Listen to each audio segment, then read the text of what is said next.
welcome to Pagan Coffee Talk. I'm Oswin, and I have with me Lord Night. So today, let's talk about tools. Yes. Now, there are quite a few tools, but we're not going to cover all of them. We're only going to cover some main ones that are constantly popping up in questions and YouTube videos and Reddits and things like that. Well, so which ones do you want to cover? The main 5?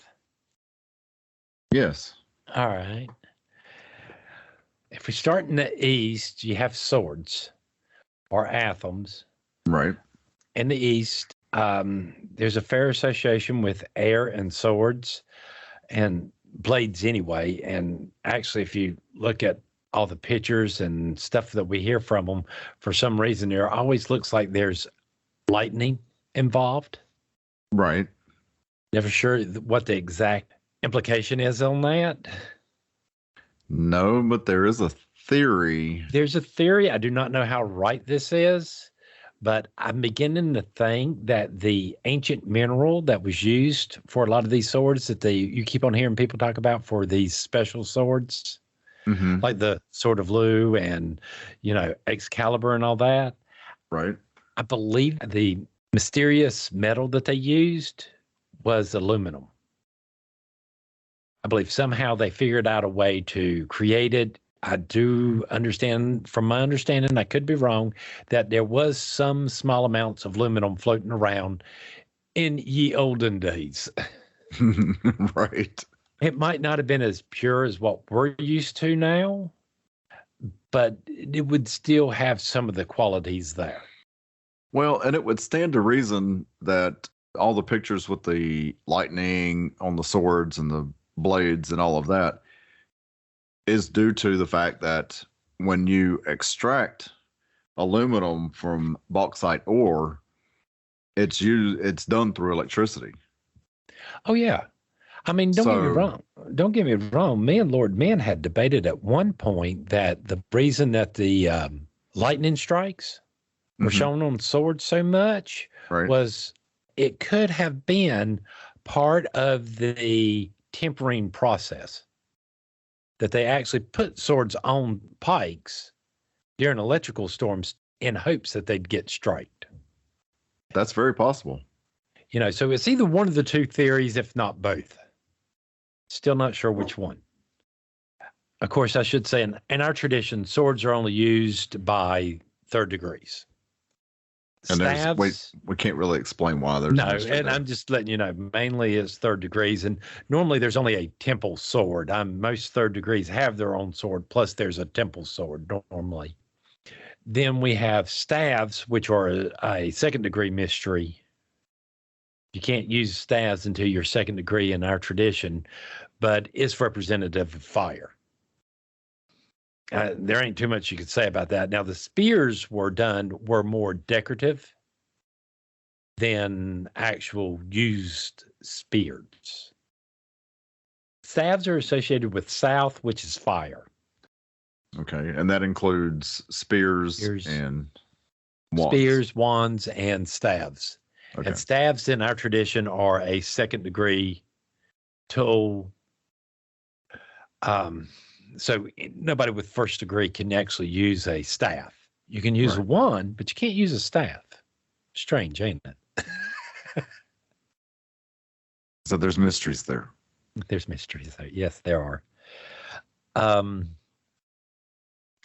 Let's see. The spears are normally carried, and like I said, they're more decorative than they are actual use spears.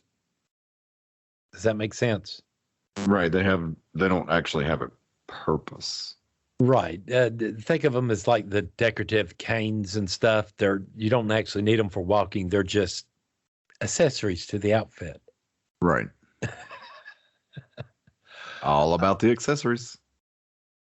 Let's see. Then you have West, which is associated with water and cauldrons. Yeah, it's just a cauldron. It's normally cast iron cauldron that we use, but it also represents by cups and, cups. Right. Cups and bowls. Cups, bowls, anything that can contain or hold water. Right. Mainly it's that, and especially if you can get more of that bowl shape cauldron. Right. Trying not to say the body part here that it's associated with. But it is. It is. Yes, it is. Just like wands are associated with the other genitalia. Right. For guys. So do cauldrons and cups associated with women and their genitalia. Right. Let's see. Then you have north, which is earth, which is associated with, believe it or not, pentacles or stones, is what we use there. Right. And then we have the last tool of all, altars. Its direction is center, and its element is spirit. There are people out there who say they have 10 altars in their home, all for something different. That's not the way this works for us. No. I mean, altars are actual working tables. They're there to hold certain tools and to represent spirit energy. Right. You know, that's their main job, just like using all the other tools or candles in all the other directions. This one is for spirit. What you're talking about are those altars where people are sitting there going, I got an altar to all the Celtic deity or all the Roman deity, whatever, in their homes where they got like 10 of them. Those are less altars to me and more monuments or what did you call them? Or shrines. Which I really wish they would either call them shrines or monuments and not altars. Altars to me are actually tables that are specifically made to use in ritual space. Right. Regardless if it's a church or whatever, these are altars. They serve a function. Does that make sense? Well, it does to me. But, you know. I don't see why anybody makes this so complicated, but yeah, the actual altar is a tool. It represents an element just like the other ones do. Right. And I never hear anybody talk about that when they talk about altars. No, here, let's make it pretty. Let's do that. I don't have a problem if you want to be Martha Goodwitch and do your decoration and all that. I would prefer y'all to use the correct words. Right. I mean, to me, if you've got a bunch of stuff on your altar, it's not functional. What? No. It's just decorative, and then it's not an altar anymore because you can't use it. You can't use it because you got all this stuff on there. But then on the other hand, if you got all this stuff on there and it's all dedicated to Venus, to me, this is a shrine to Venus. Right. Can we just use the right word and quit using the word altar? Part of this is about us using words correctly. Just like, we still got problems with people going around trying to say warlock's male witch. It's an oath breaker. It means you're a liar. It means you can't keep your word. That means if you sit there and you promise to do something for your spirit or your thought form or whatever, and you don't, and it goes away, you broke your word. Your magic no longer works. You are absolutely useless, and you have to rebuild up that whole entire trust of truth that you can keep your word. Went off tangent there, didn't I? Just a little bit. Yeah. There's a whole nother episode on that we've already done. I know, but it still upsets me to hear people say that and sit there and go, but it's a pretty word. I think we ought to use it. Well, say some other words, but it doesn't, you're not going to use them. Right. So anyway, back to tools. Let's see. What other tools would you like to know about? These are the five main right there. Yeah, those are the five main. But we also have... Let me go ahead and mention this while I'm thinking about it. Notice that the tools that are associated with West and with Earth are not ranked tools. Right. Only the sword and the staves are. And is there a reason for that? There's mysteries behind it in which you got to learn, but not going to discuss those here, but go ahead. Okay. All right. Now, I just want to make sure everybody understands that these are the only places, and we mentioned them there, but we didn't on the other ones because there's no ranked to use these, as far as I know. Right. And that's in our tradition. That's in our tradition. May not be the same for everybody else, but that's in our tradition. Just making it clear. Making it clear. I know other traditions do other things. Right? Not my tradition. So yeah, as far as tools go, I mean, there are some other things that we consider tools that I don't know if everybody else does. Well, you've got like your Book of Shadows. Yes. Your grimoire. Yes. I know it sounds confusing on the grimoires and the Books of Shadows, but the Book of Shadows, in the way we view it in our tradition, this is where you put all your religious thoughts. All right, so this would be... Well, the best way to start off the Book of Shadow is to find a 3-ring binder, put some pages in there, go to the first page and say, today I believe, and start putting what you believe and why. Okay. That's it. That's how you make a Book of Shadows. Good place to start. Good place to start. Your grimoires, on the other hand, are a record or a journal of your spells. When you cast them, how they worked, what you did, what you didn't do. Is it possible to combine the two? It is, but it's a little bit easier when you're collecting data on the spells for you. I would want to keep that in a separate book. Okay, that makes sense because it gives you a little more freedom to write stuff down.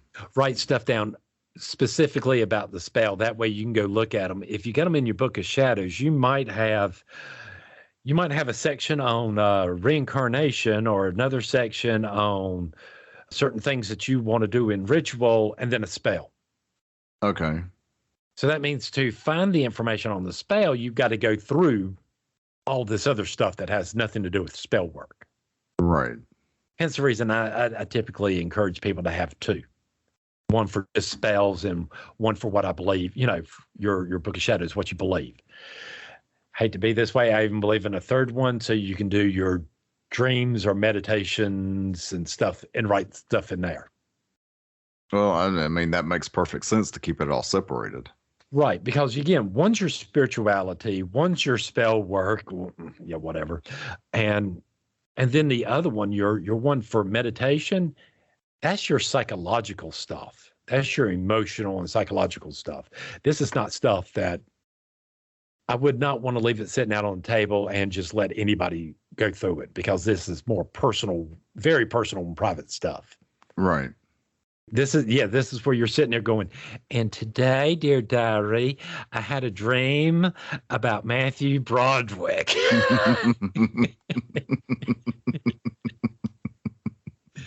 Okay, that would be mine, not yours, but...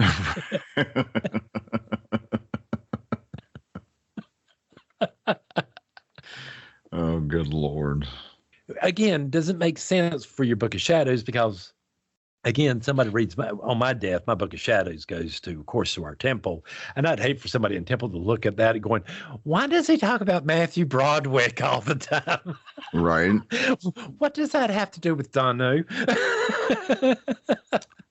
What is this? This makes no sense. Well, it's not going to make sense anyway, but that's beside the point.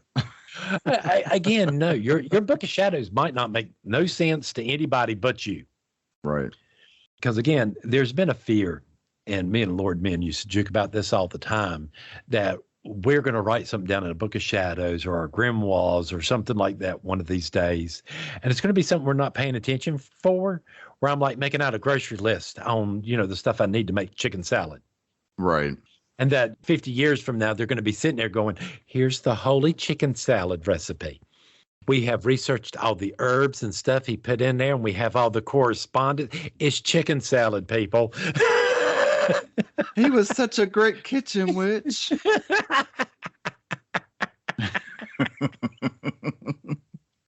And here's the holy spatula he used to stir it all together. I mean, don't get me wrong. Like another tool, I see a lot of people get confused, and that is the pentacle and the pentagram. Right. All right. The pentagram is a necklace, or normally a 5-pointed star inside of a circle, And the 5-pointed star already represents the feminine, where the 6-pointed star represents the masculine. Place it into a circle, it's a symbol of protection. Right. And a pentacle is a wooden disc with a 5-pointed star on it with a bunch of other symbols. This, while it has both first and second degree mysteries wrapped up into it, is actually a tool to use to cast circle. Right. I believe we briefly mentioned that in the podcast on sacred space. Right. And that's what it's for. Other than that, it sits on the altar, and we just use it as a focal point. This is where we're going to put everything that we're going to bless or anything like that. And the normal reason we do that is because those pentacles are pretty big like that. Yeah, it's pretty good size. It's pretty good size.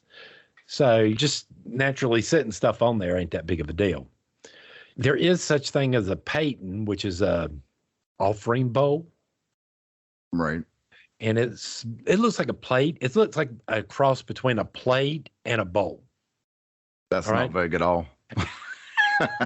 Well, imagine a bowl that's bigger, like a plate, almost like a dinner plate, but the edges round up like a bowl, but not deep like a bowl. Right. So this is good enough to keep a little bit of wet contents in and stuff like that.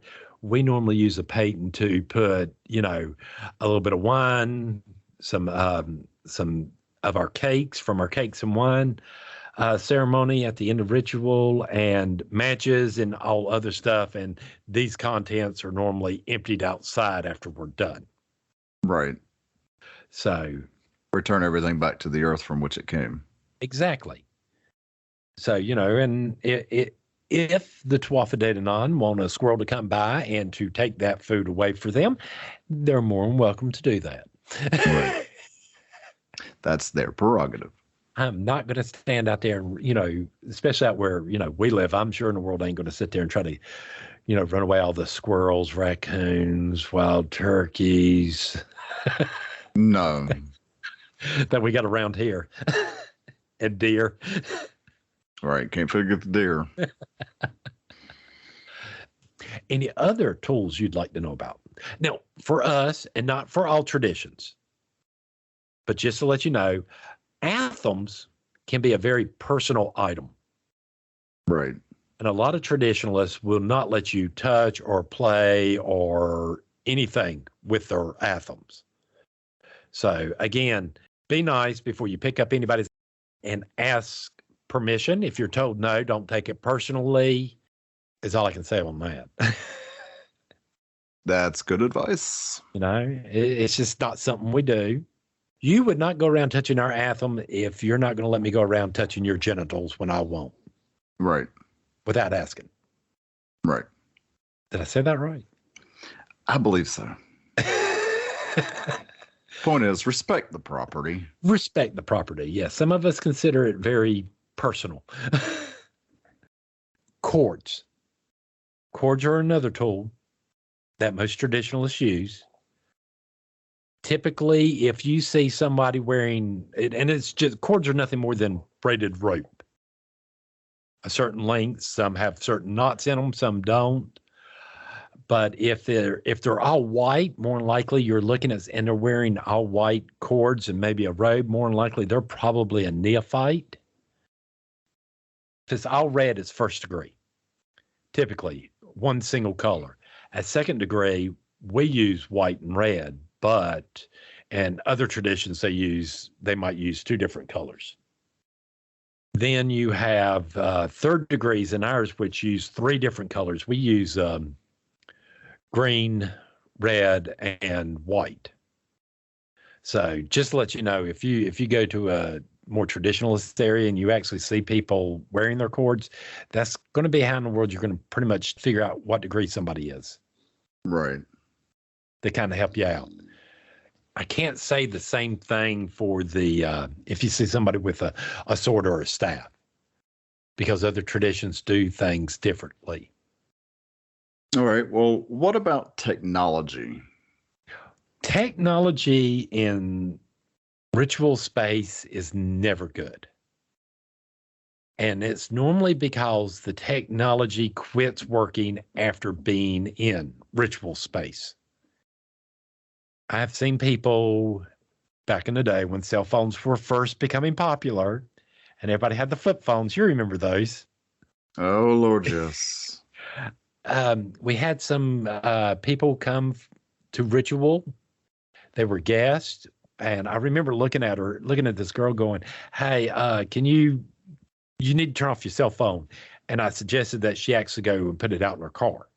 She goes, well, no. She turns it off and then shoves it into her pocket and goes, it's going to be fine.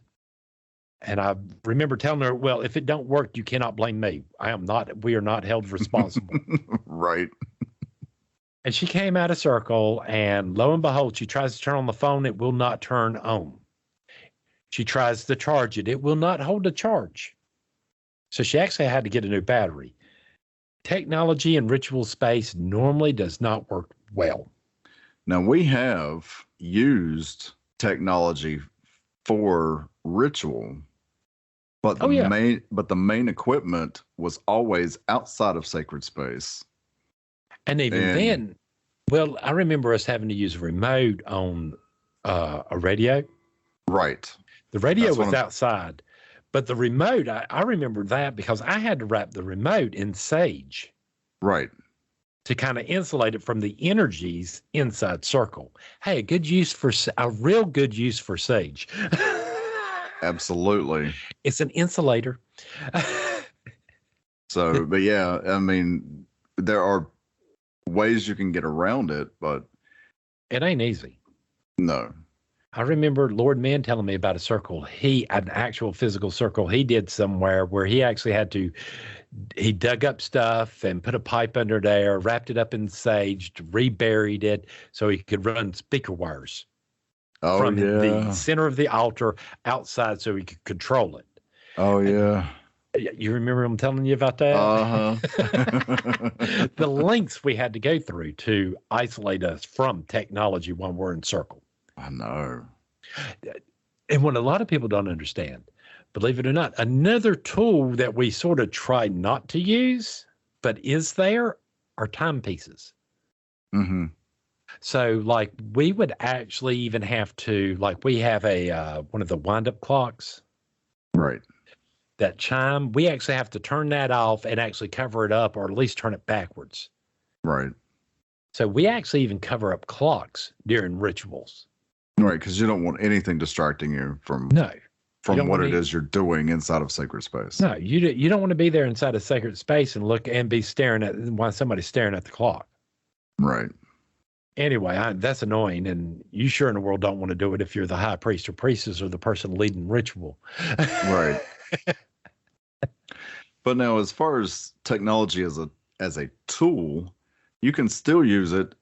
I know a lot of people nowadays are transferring their Book of Shadows and their grimoires to their computers, their laptops. I don't have a problem with this. If that's what you want to do, I mean, I'm not saying don't do that, but I'd still would want to keep a hard copy somewhere. Right. Because, at the end of the day, when you pass away, they might not have your passwords to everything. Right. They may not have access. Right. And if you're wanting to leave this to somebody, you'd probably want to leave it in a hard copy or on a flash drive or something that they got access to. Now, I know, not getting too much into my business, but I'm in a lot of pain a lot of times. And I know I went to an appointment in which me and the doctor actually talked about them inserting an electronic device in me. Mm-hmm. And this is the only place where I would say that the witch community or religion would be the only place. This would be the only time we'd go, no, you can't do that. Right. And a lot of people are going to say, why? Well, it's back to that conversation we just had. On electronics. I mean, because electronics, right, inside a sacred space is not a good idea. It's not a good idea. And especially, I mean, and inside your body. I mean, how many times would they have to replace this device because of exposed to spiritual energy over and over again, and it's either died or quit working? Absolutely. Don't want to go through that. Trust me, sitting there and trying to explain that to your doctor, It's not an easy task. You should see the look. No, then I can never go into ritual space again. You know, I mean, don't get me wrong. I guess we could be doing ritual space wrong, but I don't think so. The energy seems to be pretty good in our rituals. Just I think so. Intense. I think so. Well, it depends on who's there and what they're used to and what they're not. Any other tools you would like to discuss that you've heard people talk about? No, I believe that's the main part of it. All right. Altars are for ritual space. All these other ones that I hear about, I'm just going to refer to them as monuments or shrines. Mm-hmm. I really wish everybody else would use that. Personally, I'd rather hear somebody sit there and go, hey, here's my shrine to Aphrodite. Here's my shrine to Boudica. Here's my shrine. I'd rather hear that. Right. Shrine, there's something about that word shrine. This is a shrine to this deity. It gives it a little bit more mystical. Oh, yeah. Because I hear that word and I just think about all the shrines that you see in, Japan and China and all this. Old and sacred and worshipped and that, not an altar, not an actual working tool. Right. Right. Good point. All right. Well, I think that's about it for me. Yeah, I'm out of coffee right now, so I'm out of coffee too, and I guess we'll see y'all next week. All right. Thanks for listening. Join us next week for another episode. Pagan Coffee Talk is brought to you by Life Temple and Seminary. Please visit us at lifetempleseminary.org to learn more. You can also find links to all our social media, Facebook, Twitter, YouTube, and Reddit. We travel down this trodden path, a maze of stone and mire.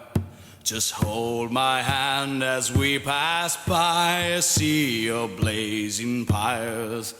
And so it is the end of our days, so walk with me till morning breaks. And so it is the end of our days, so walk with me till morning.